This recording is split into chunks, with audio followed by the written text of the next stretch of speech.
a parlé de l'équipe de France, qui s'est bien comportée et au Portugal et à Bordeaux. Les deux résultats sont positifs. On a retrouvé une équipe volontaire. Je pense que lorsque les 23 sont en forme, eh bien, écoutez, l'équipe de France est pas mal. Je déplore bien évidemment l'accident de Fekir et de Costil. Fekir sera absent malheureusement 6 mois ou 7 mois, donc c'est dur pour lui, pour le club et pour la fédération. Ceci dit, donc, notre équipe est, à mon avis, performante. Il nous reste 6 matchs importants, c'est pas beaucoup, avant de rentrer dans la phase qualificative, ou en tout cas sur les 2 petits derniers matchs avant la compétition. Donc on a 2 matchs au mois d'octobre, que vous connaissez, 2 matchs au mois de novembre et ensuite 2 matchs au mois de mars.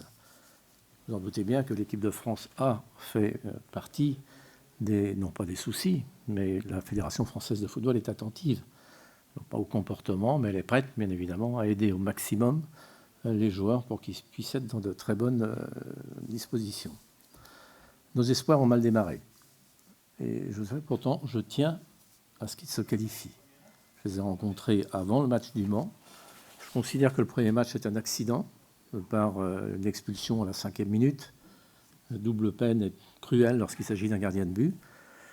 Ceci dit, on aurait pu très certainement réaliser un match nul, mais j'ai confirmé à l'équipe de France Espoir que la Fédération française de football s'intéressait à cette équipe et que j'attendais d'eux un comportement sportif, humain, et qu'ils se rendent compte que l'amour du maillot doit aussi, sur cette sélection, être aussi fort que les joueurs de A. Il faut bien se rappeler que c'est notre équipe de demain ou d'après-demain. Il y a d'excellents joueurs. J'ai vu le match contre le Brésil, ils ont été très, très, très forts. Les féminines vont démarrer la semaine prochaine. Je vais les recevoir lundi avec Brigitte, puisqu'elles ont été au Canada où elles ont obtenu le challenge du fair play. Donc chacune va recevoir une médaille, ainsi que chaque membre du staff. Toute la semaine, elles vont être à Clairefontaine.